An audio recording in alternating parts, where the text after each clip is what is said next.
बहुत समय पहले एक छोटे से गांव में एक युवा लड़की रहती थी जिसका नाम आशी था। आशी का मन हमेशा सवालों और जिज्ञासाओं से भरा रहता था। वह अपनी जिंदगी में कई बातों को लेकर बहुत गुस्से में रहती थी। कभी अपने दोस्तों से, कभी परिवार वालों से और कभी खुद से भी। उसे किसी बात पर नाराज होना बहुत आसान लगता था, लेकिन माफ करना या भूल जाना बहुत मुश्किल। एक दिन उसने सुना कि उसके गांव के पास एक पुराना जंगल है जहां कोई प्राचीन चीज छिपी हुई है। यह खबर सुनकर उसकी जिज्ञासा बढ़ी और उसने तय किया कि वह इसे खोजने जाएगी। आशी जंगल में घूम रही थी। जंगल घना और रहस्यमय था। हर पेड़ की शाखाओं पर हवा के झोंके चल रहे थे, जैसे कि वे आशी को अपनी तरफ बुला रहे हों। चलते चलते उसे एक पुरानी मिट्टी में लिपटी लालटेन दिखाई दी। लालटेन अद्भुत दिख रही थी, जैसे यह सैकड़ों वर्षों से वहीं छिपी हुई हो। आशी ने उसे उठाया और देखा कि लालटेन पर कुछ अजीब सी नक्काशी की हुई थी। जैसे ही उसने लालटेन को स्पर्श किया, उसके मन में शांति और हल्कापन महसूस होने लगा, लेकिन यह समझ नहीं आ रहा था कि क्यों। जैसे ही आशी ने लालटेन को उठाया, एक शांत आवाज ने उसे चौंका दिया। उसने देखा कि एक साधु सी आकृति उसके सामने खड़ी थी। यह स्वयं गौतम बुद्ध थे। उनके चेहरे पर शांति और करुणा का भाव था।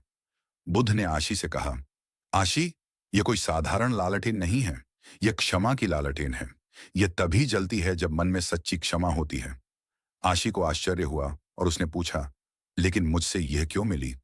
बुद्ध ने मुस्कुराते हुए कहा, क्योंकि तुम्हारे मन में क्षमा की कमी है और यह लालटेन तुम्हें क्षमा की शक्ति सिखाएगी। आशी ने बुद्ध की बात को सोचते हुए अपने पिछले गुस्से को याद किया। उसके एक दोस्त ने उसके खिलौने को गलती से तोड़ दिया था, जिसके लिए आशी उससे बहुत गुस्सा थी। बुद्ध के निर्देश पर उसने अपने दोस्त को मन ही मन माफ किया और तभी लालटेन हल्की सी जल उठी। लालटेन की प्रकाश इतनी सुंदर और दिल को सुकून देने वाली थी कि आशी की आंखें चमक उठीं। उसे यह समझ आने लगा कि गुस्सा त्यागने और क्षमा करने से उसका दिल हल्का हो रहा है। बुद्ध ने आशी को बताया कि क्षमा का मार्ग आसान नहीं है। उसे उन सभी को माफ करना होगा जिन्होंने कभी उसे दुख पहुंचाया था। बुद्ध के निर्देश पर आशी ने सोचा कि वह अपने सबसे बड़े शत्रु को भी माफ कर देगी, जिससे उसे बहुत तकलीफ हुई थी। यह क्षमा उसके लिए सबसे कठिन था, लेकिन जैसे ही उसने दिल से उसे माफ किया, लालटेन और भी अधिक जगमगा उठी। अब लालटेन का प्रकाश पूरे जंगल में फैल गया था, जैसे कि यह सारा अंधेरा हरने का इरादा कर रही हो। जब आशी ने सबको माफ कर दिया, तो उसे अपने अंदर एक अद्भुत शांति का अनुभव हुआ। बुद्ध ने उसे समझाया, आशी, क्षमा का मतलब केवल दूसरों को माफ करना नहीं है, बल्कि खुद को भी माफ करना है। जो गलतियां तुमने खुद से की हैं, उनसे भी मन को मुक्त करना चाहिए। आशी ने अपनी खुद की गलतियों को भी माफ किया और पाया कि लालटेन की रोशनी अब उसके मन के भीतर भी उतरने लगी थी। ये केवल बाहरी रोशनी नहीं, बल्कि उसके दिल की रोशनी बन चुकी थी। आशी गांव लौट आई और उसके दोस्त, परिवार वाले उसके इस परिवर्तन से हैरान थे। अब आशी न केवल दूसरों को क्षमा करने लगी, बल्कि उसके चेहरे पर एक आंतरिक शांति और सुकून का भाव झलकने लगा। उसने समझ लिया कि क्षमा का मतलब केवल दूसरों को माफ करना नहीं है, बल्कि खुद को सुकून और हल्कापन देना भी है।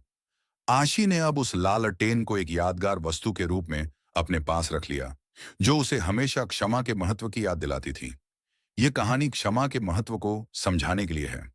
आशी ने सीखा कि गुस्सा और नाराजगी से हमारा मन भारी होता है और क्षमा से हमारा दिल हल्का होता है।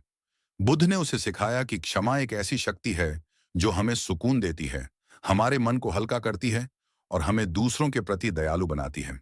यह कहानी हमें याद दिलाती है कि क्षमा का प्रकाश हमें जीवन के हर कठिन पल में मार्गदर्शन करने का सामर्थ्य रखता है। इस तरह आशी ने क्षमा की लालटेन से जीवन का सबसे महत्वपूर्ण सबक सीखा। वह समझ गई कि जीवन में आगे बढ़ने के लिए क्षमा एक अनिवार्य तत्व है, जो हमें न केवल दूसरों से जोड़ता है, बल्कि हमें खुद से भी जोड़ता है।